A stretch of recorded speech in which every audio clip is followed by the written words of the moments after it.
Federico, we are back with another episode of App Stories. How are you doing today? Hello, John. How are you? I'm doing fantastic. Well, that's good. You know, you and I have recorded a lot together recently. I think I counted 6 out of 8 calendar days, only taking off Saturday and Sunday. We had a couple of blissful 2 days not talking to each other, I guess, depending on how you look at it. But we're back, and we're going to talk a little.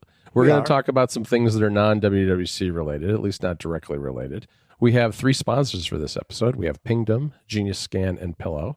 And I want to dive right in with you, Federico, because, every year we talk a little bit about your plans for your review and what your setup is and kind of the workflows you're using, because even though not everybody out there is writing a giant iOS and iPadOS review, at least I hope not, but a lot of these workflows are relevant to a whole bunch of different circumstances. And, I find them, especially if you're someone who does writing or research or anything along those lines, I find them to be really handy myself. So I thought we would talk a little bit about what you're going to do, and I can kind of pitch in with what I'm going to do. And I wanted to give you a construct for this, like a structure that I think, the way I think about this. Because otherwise I'm just going to continue talking. You are going to just talk for a half an hour, and that'll be the last that anybody hears of poor John, who sometimes ends up in that role on this show. But I'm not going to let you do that, Federico, because I've been thinking about this a lot, because, I've been watching from afar what you've been doing, and you've shared some of your tips and tricks with me along the way. But one of the things that I think is important if you're trying to do this in an efficient way is to only touch pieces of information once, or at least to touch them as few times as humanly possible, right? Mm-hmm. And I think that's kind of a central theme to everything that you're doing. I think you'd probably agree with that. And as I was thinking about that, and I'll let you explain what all this means in a second. As I was thinking about it, I was thinking of 3 phases, really, of writing something like you're working on and I'm working on with macOS, which is there's the collection phase, which we're not completely out of. It's kind of an ongoing process, but the bulk of it is already happened, because WWDC is where a lot of that collection takes place. And the information comes at us fast and furious, and it's a matter of capturing it and putting it somewhere where you can find it again, right? Right. So there's that phase. Then there's the phase of just kind of digesting it, reading it, and organizing it. And then you have to actually eventually you have to sit down and start writing. And you're probably at that point going to be needing to retrieve it. You're going to be dropping links into your review and that sort of thing. So I think of it in those kind of 3 phases, and ways in which those phases can be optimized so that you're only ever touching that information once in each phase, which speeds up the process. Is that kind of a fair overview of how it works for you? That seems like a pretty reasonable structure, I think. And the only thing I would add to that is that there's at least for me, that they need the first 2 phases, the sort of collection and pre-writing phase. There's some overlap between them. Oh, definitely. Because maybe, for example, I'm already organizing a chapter, because I already know, I'm going to be talking about these features and these ideas, but I'm still collecting information about other stuff. Right. Like right now, for example, I'm organizing some chapters that I already have a pretty good sense of how I'm going to structure them, but I'm still watching WWDC sessions. Mm-hmm. So it's not like these phases, they go in order. They can happen simultaneously. Yeah, it's definitely not just an end-to-end process. I'm doing the same thing. Like I got up this morning and I sat down at the kitchen table and I wrote like 1,000 words about shortcuts for Mac, which will probably in some form show up in the review in the fall, because I just had some ideas about it after talking to some developers and wanted to capture them while I had the chance to do it. And that's just in a note. And eventually it'll get migrated into the actual document that I'm writing. But at the same time, there's a lot with shortcuts for Mac that I haven't investigated yet. I've watched the WWDC session videos, but I haven't looked at the APIs. I haven't talked to everyone I want to talk to. I haven't played with it as much as I wanted to yet. There's a lot to do just in that section alone. And then there are whole other sections where I haven't thought about it hardly at all. So yeah, it's definitely an overlapping process. This episode of App Stories is brought to you by Pingdom from SolarWinds. While you've been listening to this podcast, how would you know if your website had gone down? Would you know if customers couldn't click that buy button or fill out a trial form? You might stumble across the problem by luck, but that means you've already lost out on new customers. You need something to tell you that everything is running smoothly on your site, and more importantly, when it isn't. You need Pingdom.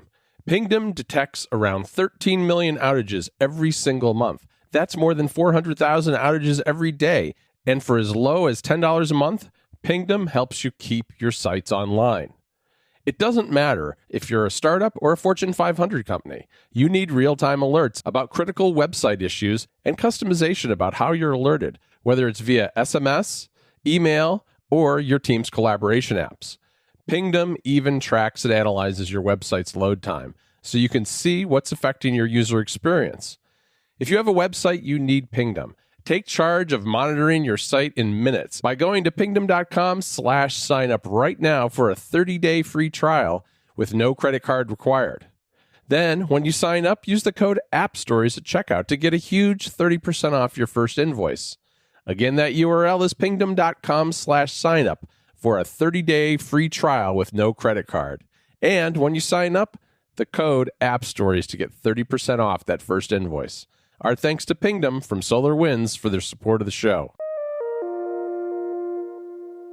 I think I want to start, though, with WWDC because I want to know how did all the collection go? How did it go? Because that phase, that week is very much almost purely a collection phase because there's really not time to do much in the way of organizing or beyond that. And I was wondering how that went for you.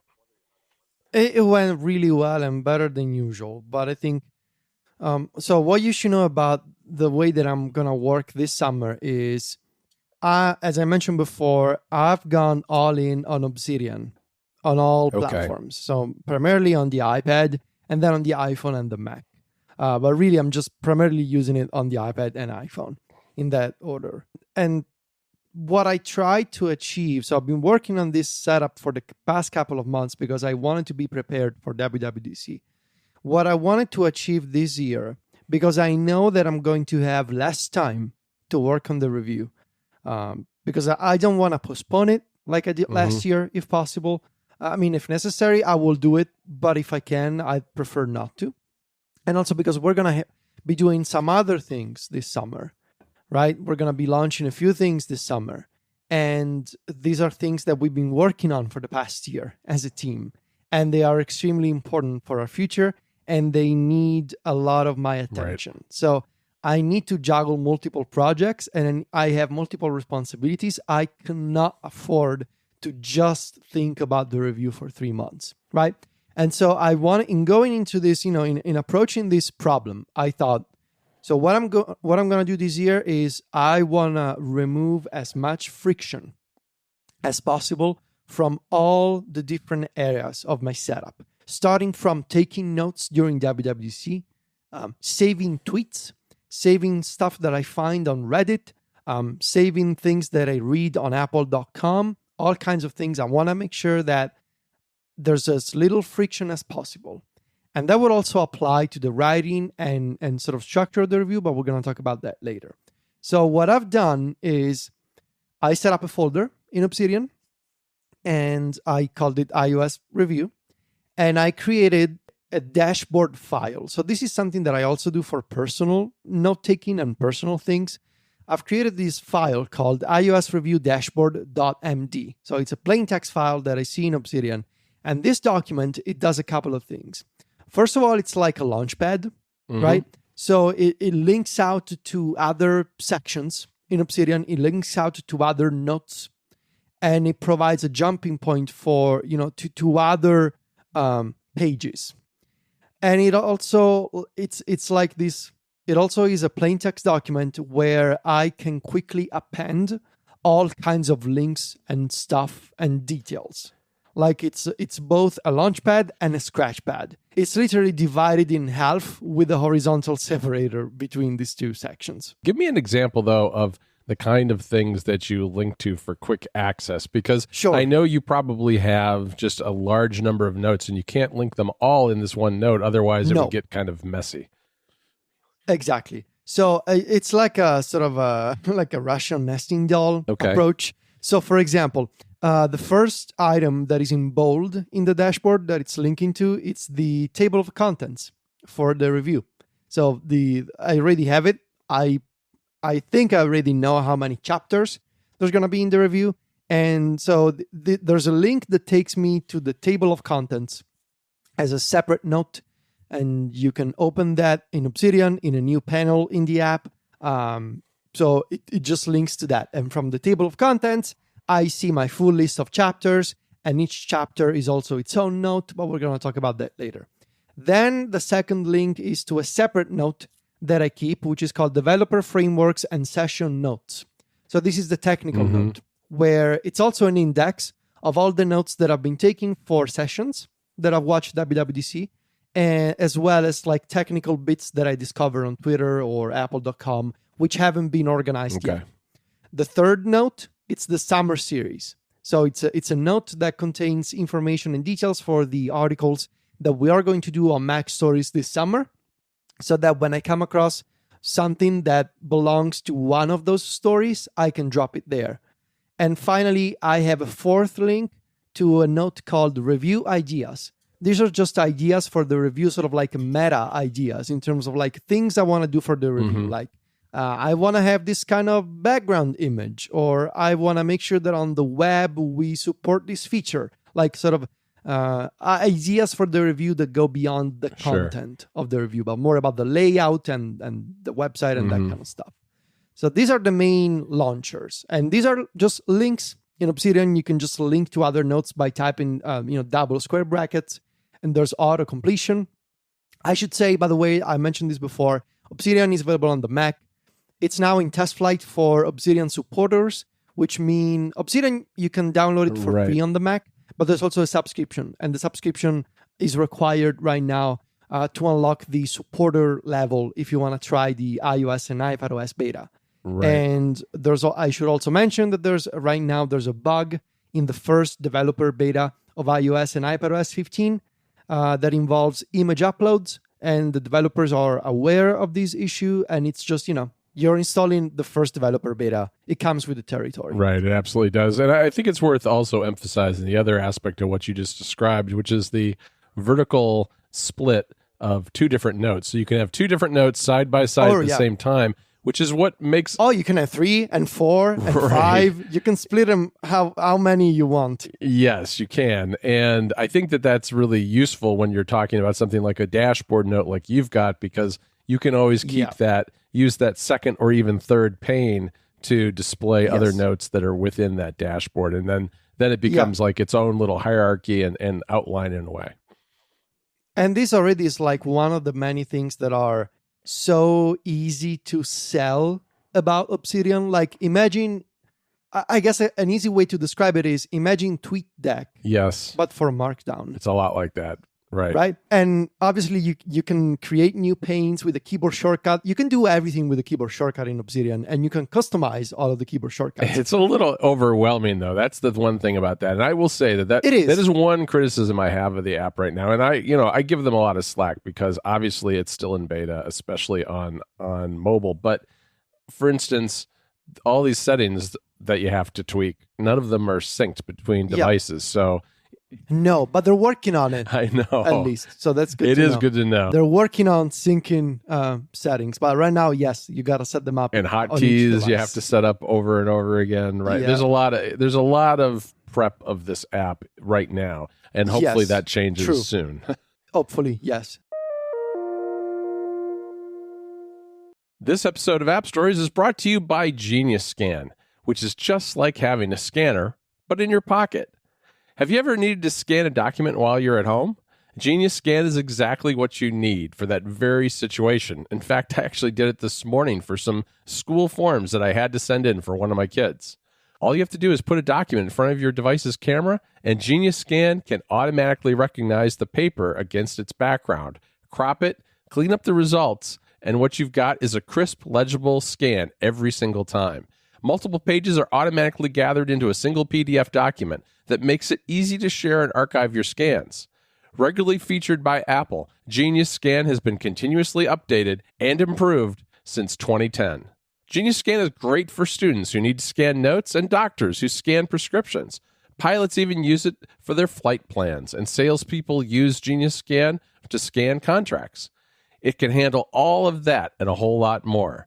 Genius Scan is totally free and fully functional. You can unlock additional features like background exporting to Dropbox, Google Drive, OCR, Touch ID, and Face ID, as well as smart document naming for just $7.99. You can also optionally subscribe to their Genius Cloud service for backup and synchronization for $2.99 a month or $29.99 a year.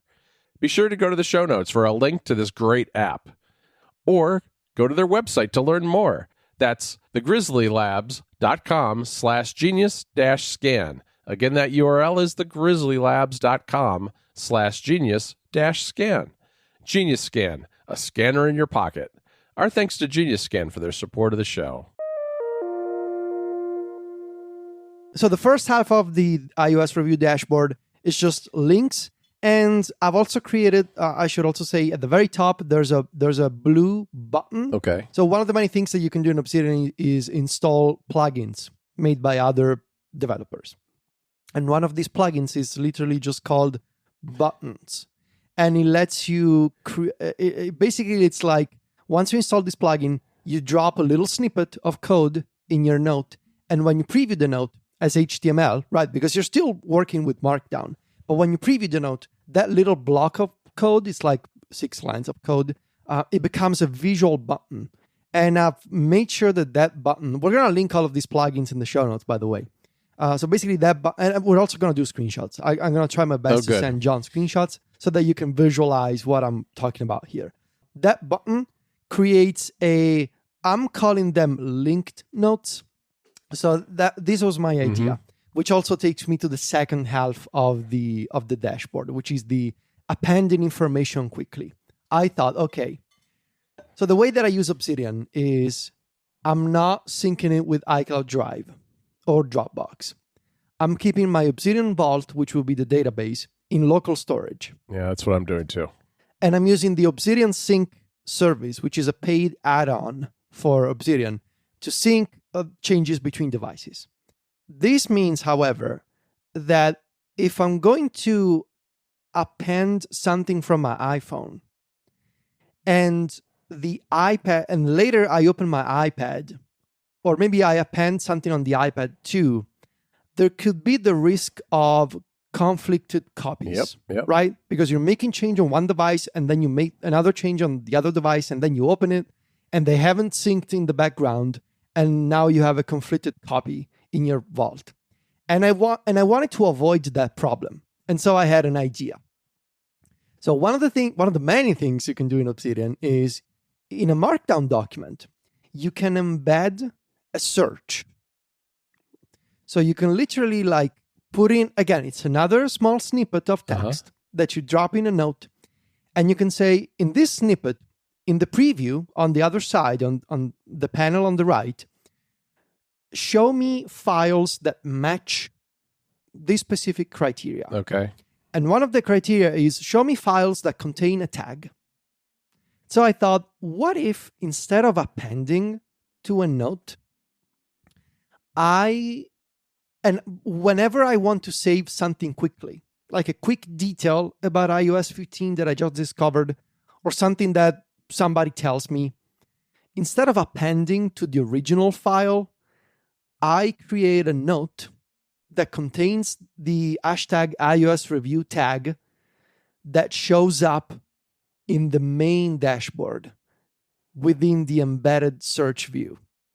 So instead of appending to the original file, I can create these notes. These notes have tags. Individual notes with tags. These notes, they show up in the dashboard because they have a tag. Right. And there's a little search section that says, here's all the notes that you've tagged with iOS review. And so that's what I've done, right? So on the iPad and iPhone, I can, when I want to create a quick note, I create a standalone file. It's time-stamped. The body text contains hashtag iOS review. And then I have a shortcut that does this, obviously.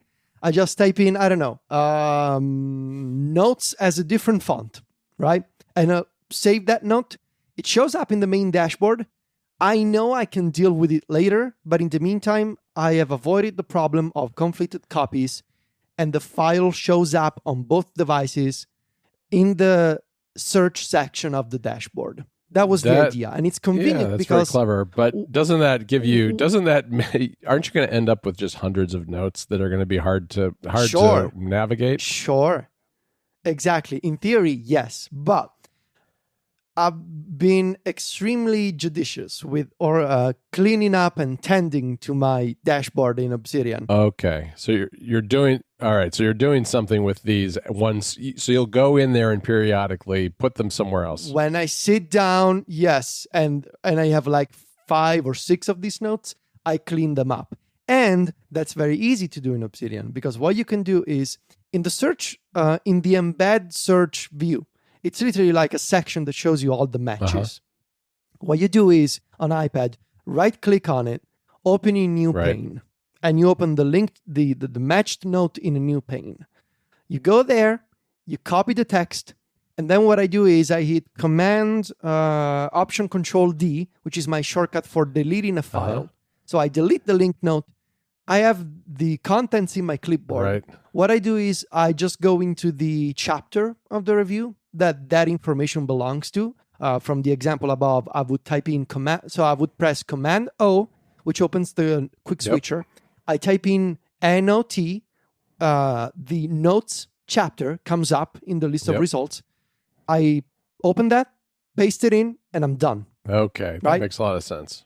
Have you had any issues with conflicts? Because I haven't seen that, and I have been doing some appending. Nope. Okay. So I've been trying as much as possible to avoid appending to the original file, but I also do some of that. Like I have other shortcuts that do not follow the approach I just mentioned. Like when I want to save a tweet, right? I don't create a separate note for the tweet. I append to the original file. And the way I do this is I have a separate shortcut that I run from the share sheet in the Twitter app. By the way, a quick tip. If you want to run shortcuts from the official Twitter client more quickly, you can just long press the share icon on a tweet, which will bring up the share sheet directly instead of the custom share sheet made by Twitter. And the way that I append tweets, I have this shortcut that puts the link to the tweet basically inside this little code snippet. Yeah, it's iframes, right? It's an iframe. One of the many things you can do in Obsidian, you can drop in iframe codes. And so again, there's going to be screenshots for this, but in the preview, it shows up very nice. It looks like a tweet from the Twitter web version. I'm going to try, Federico, very hard not to let you confuse people because I'm listening very carefully because I know what you're doing, and it's already making my head spin a little bit. But yes, you can drop in HTML snippets into Obsidian, and then they just show up, which is fantastic. Looks a little ugly in the editing view, but it works perfectly well. And it's a nice way to append those things. And just one final thing I want to mention before we move on to the pre-writing phase. I also have shortcuts that reopen my iOS review dashboard in Obsidian via URL scheme. And something nice that you can do in Obsidian is you can save any combination of notes and panes as a workspace. So what I've done is I created a workspace called Review Dashboard with the dashboard note in editing view on the left and the dashboard note in preview view on the right. And so when I click this icon on the home screen of my iPad, whatever I'm doing in Obsidian, it resets to show me this 2-pane view with the iOS review dashboard on the left and right. Oh, nice. The shortcut is also nice in that on the iPhone, it doesn't do that. So the shortcut detects whether you're running the shortcut on an iPad or iPhone. On the iPad, it launches the workspace. On the iPhone, it just opens the dashboard as a single in a single pane sort of in editing mode, because the 2-pane view on iPhone is not really that no, because it's really cramped. No, even if you're doing it in landscape mode, it's a little cramped. Yeah. One thing I wish this is not a criticism of Obsidian at all. I wish that the sync could happen in the background, that iOS supported that, because that would avoid a lot of these issues. Because I've had the same thing happen. I mean, I'm kind of in the midst of moving between some different devices, like setting up a new iPad Pro and things. And so I've got Obsidian on like 5 devices now, and they're never all completely in sync. I just leave Obsidian running on my Macs 24/7 so that everything gets synchronized in the background and I don't have to worry about it. But I may not have opened up my phone for that app on my phone for 2 or 3 days because I don't use it there a lot, and it takes a little while if you've done a lot of writing to get everything back synced up again. So to sum up, this dashboard is really where all the action begins. Right. Sort of, it's got launchers to other parts of my setup, and in the second half is a space where I can drop in all kinds of information, either as linked notes, which are linked via a tag, or as appended text. This episode of App Stories is brought to you by Pillow. More and more studies show that getting a good night's sleep can improve your health and well-being in more ways than you can ever imagine. Pillow is a simple app that can keep you more aware of your sleep patterns and allow you to make informed decisions to improve your sleep quality. All you have to do is wear your Apple Watch while you sleep. Pillow will track and analyze your sleep automatically, giving you a full report in the morning. If you want to use Pillow with just an iPhone or iPad, you can do that too. If you have an Apple Watch, you can also get important information about your heart rate trends, variability, heart rate dips, and blood oxygen levels for each sleep session. You can even record sounds while you're sleeping, whether it's sleep talking, sleep apnea, snoring, or other noises that might be affecting your sleep. A lot of users are surprised by the results. If you have an Apple Watch that's Series 6 or newer, Pillow will also display information about the intensity of the sounds during each sleep session and give you a rating of each exposure. Another valuable aspect of Pillow is helping make informed decisions to improve your sleep. Pillow comes with a dedicated section where you can discover trends, get personalized insights, sleep tips, and easily compare your sleep metrics with your weight, steps, caffeine consumption, and other health metrics. If you want to wind down and relax before sleep or listen to something throughout the night, Pillow comes with an expanding collection of sleep aid sounds, guided meditations, bedtime stories, and music produced specifically for sleep. Naps can help boost your focus, creativity, and overall well-being. If you're able to work from home, you can also use power nap mode.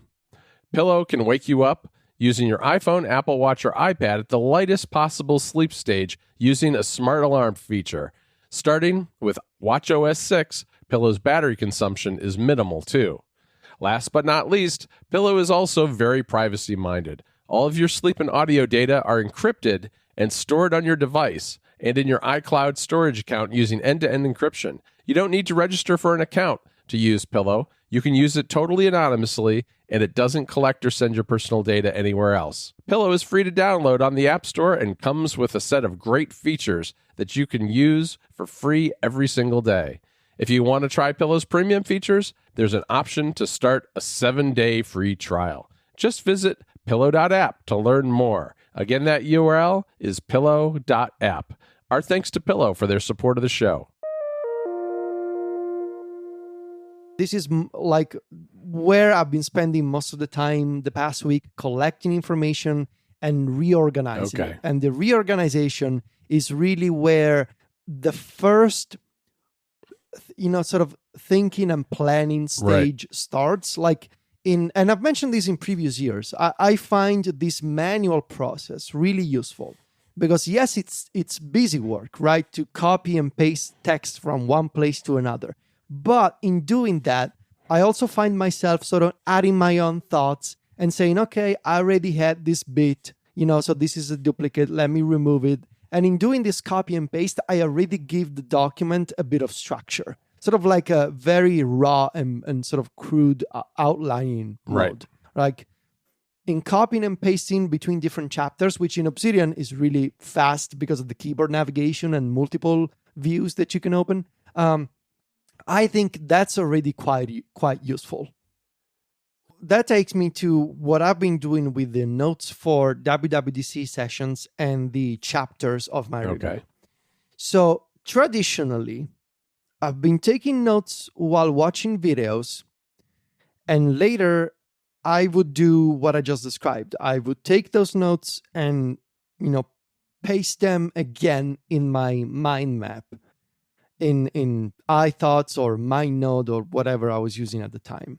And I would spend a few days working on the mind map, and then I would go all over again from the mind map to my text editor and start writing. And I thought, I could probably save a step or two this time around, and I can take advantage of Obsidian's linking features instead. So here's what I've been doing. For every session that I watch, I create a note about the topic. It's literally the name is the title of the session. The session at the very first line of text in that note is a related review chapter. And then I put in a link to the chapter that this session sort of will be about. Like if I'm watching a session about authentication in Safari, I will say related review chapter, passwords, right? Because I know there's going to be a section about passwords. And that passwords is a file in Obsidian in a folder that contains the chapters of the review. Or if I'm watching something about design, I would say related review chapter design. And I take my notes about the session there, right? So all the notes for the WWDC sessions have been organized this way.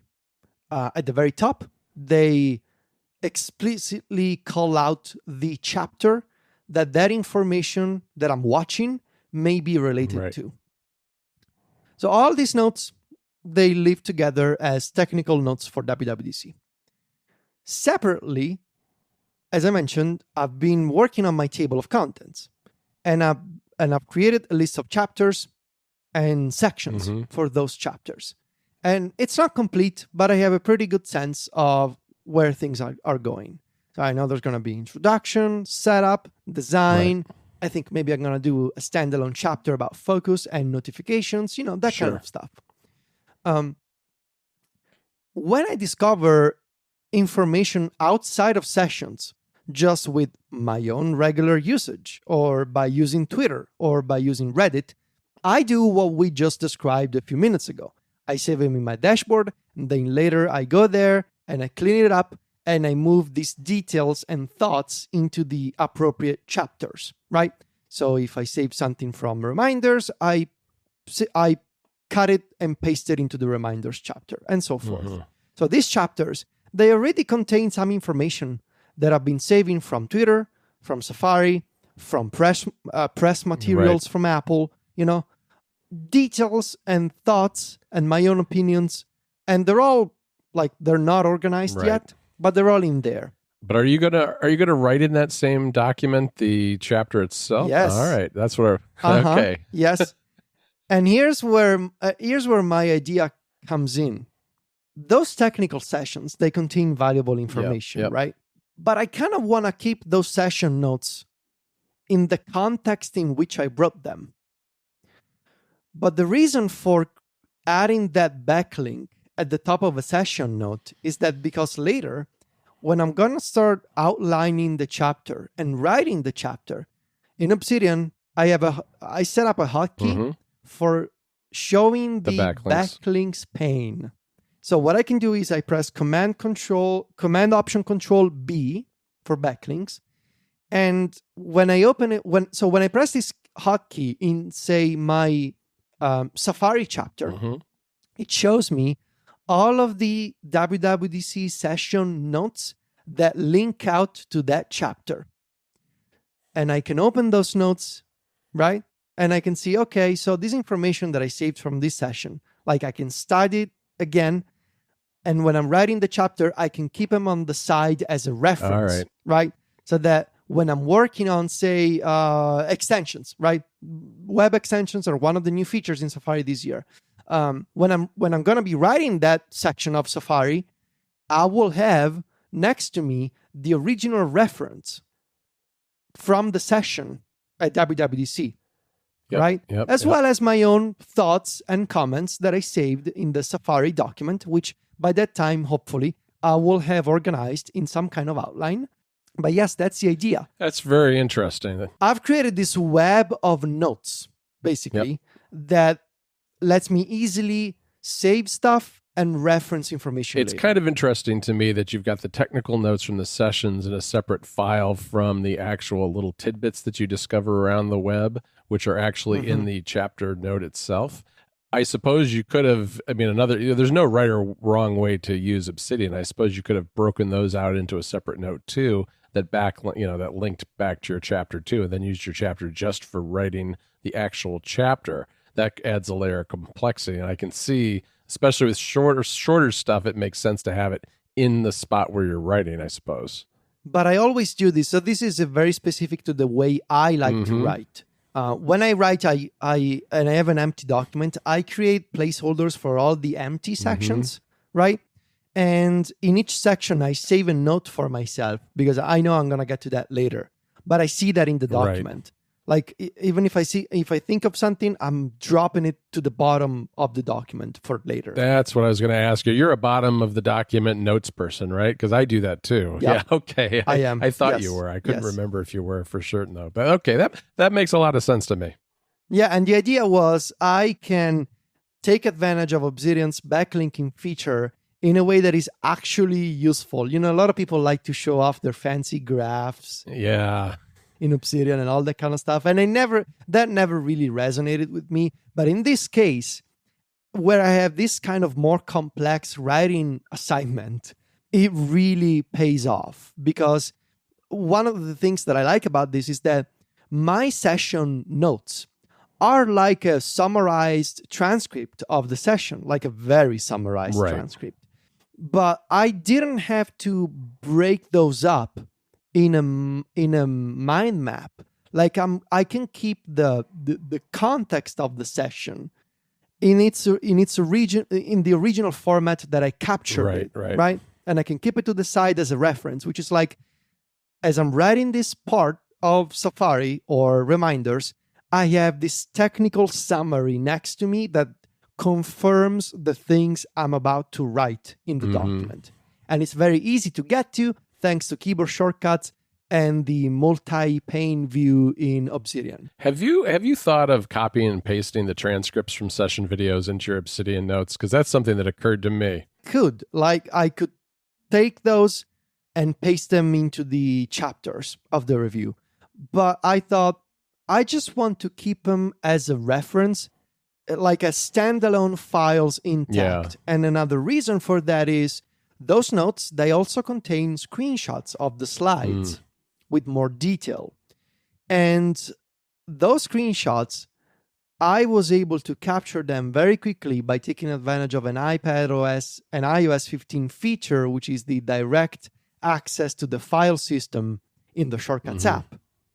So I created a shortcut that when I take a screenshot of a slide, it extracts the text from the image thanks to OCR support in Shortcuts in iOS 15, auto-suggest a name for the image, and then saves the image in a specific folder in Obsidian. This was not possible before because Shortcuts was limited to saving files into the Shortcuts subfolder. Now you can point it to any folder in the Files app. And so I can save a lot of time saving screenshots there.